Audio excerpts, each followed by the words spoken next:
Cette vidéo va présenter la mise en route d'un ouvrage de broderie traditionnelle. Nous allons utiliser des fils moulinés, une toile de lin serrée ou 15 fils, une aiguille à broder 8, des bouts pointus, et chat numéro 8.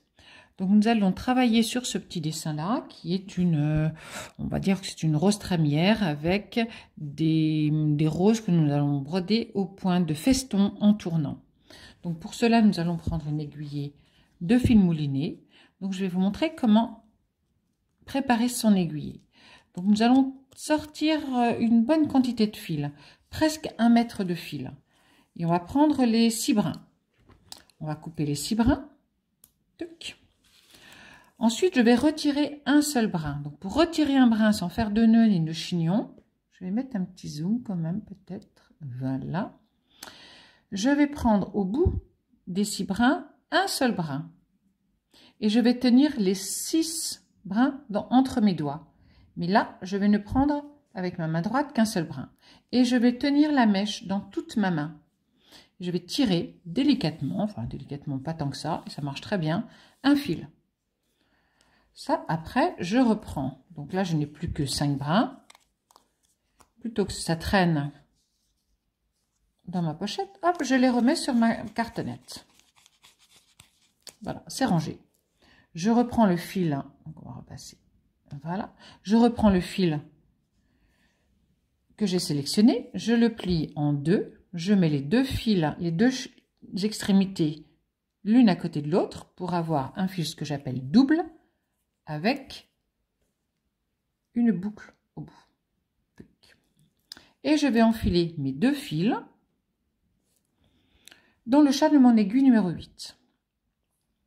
Donc sans cracher, bien sûr, je vais positionner les 2 mèches côte à côte sur la pulpe de mon index que je ramène entre mes 2 doigts. J'enlève mon aiguille. Je serre bien, vous voyez, quand mes doigts sont blancs, c'est que c'est cuit, donc j'ouvre délicatement, et là, je passe mon aiguille, et mes fils y vont directement. Sont-ils bien élevés? Oui, directement. Et voilà. Et là, j'ai mon aiguille qui est prête. Et mon aiguillée, elle mesure à peu près même 50, entre 40 et 50 cm, ce qui est très bien. Ni une aiguille feignante, ni une aiguillée minuscule. Une fois que j'ai ma boucle ici, la boucle va me permettre de m'accrocher. Donc je m'accroche au milieu d'une boule qui va être brodée au point de feston en tournant. Donc je regarde où se situe le point sur l'arrière. Je le pointe, je repasse mon aiguillé pour voir si je suis bien à peu près au milieu et je réfléchis un petit peu. Là je me dis je vais faire un point de feston en tournant. Donc je ne vais pas m'accrocher au milieu mais sur le trait du contour. Je prends 1 ou 2 fils et là je passe dans ma boucle et je suis accrochée. Demi-tour. Je reprends mon tambour, je tends ma toile correctement, il s'est bien vissé. Voilà, on y va, je suis droitière, je sors, je tiens mon tambour de la main gauche, je le tiens surtout par le bois et pas trop par le tissu pour ne pas trop que ça bouge. Et je viens me mettre là où j'ai fait mon petit point qui va être très vite caché. Je sors ici là. Systématiquement, je pose mon fil sous le pouce. Et j'avance mon épaule, mon poignet pour venir me mettre au milieu. Et je fais ce qu'on appelle un point de chaînette, de bouclette, de feston. Ces 3 points sont de la même famille. Et je tends. Et je remets systématiquement mon fil sur mon pouce. Je repique au milieu.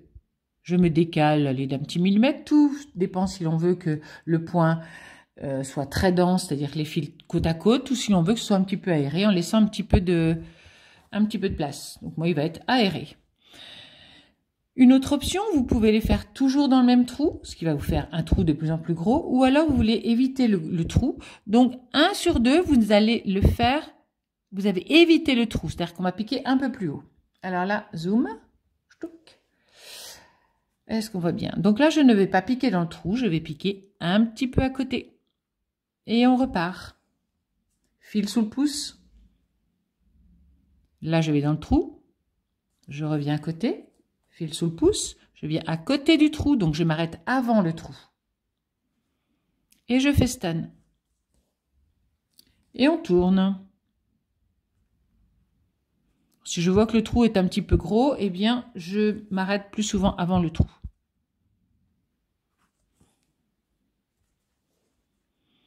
On pourra de toute façon cacher le trou en faisant un gros point de nœud s'il ne passe pas, si le trou n'est pas très gros. Sinon, on pourra faire un petit point de croix pour éviter le redensifier avec des fils tendus, en faisant un petit point de croix pour pouvoir boucher le trou.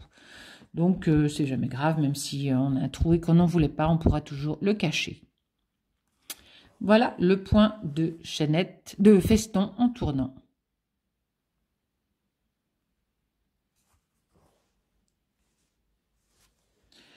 Alors, la difficulté, c'est de s'arrêter. Alors, je me dépêche pour aller jusqu'au bout. Alors, de temps en temps, vous voyez, je vais revenir en arrière. Plouf. Voilà. Mon fil fait des... Je ne peux pas trop l'emmener, il se tourne. Donc, je lâche mon fil et je le reprends en haut jusqu'au bout pour qu'il se détourne. Voilà. Éventuellement, je peux le faire avec l'aiguille. Donc, je vais revenir un petit peu plus loin. C'est-à-dire que je monte l'aiguille jusqu'à mon ouvrage. Voilà.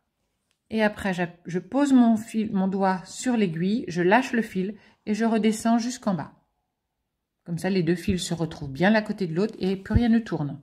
Tout va bien. Je peux réussir à nouveau à faire mon feston en tournant. Tac.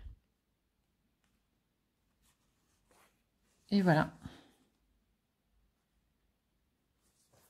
Et voilà. Et là, j'arrive au bout. Un petit coup de zoom. Un petit coup de netteté.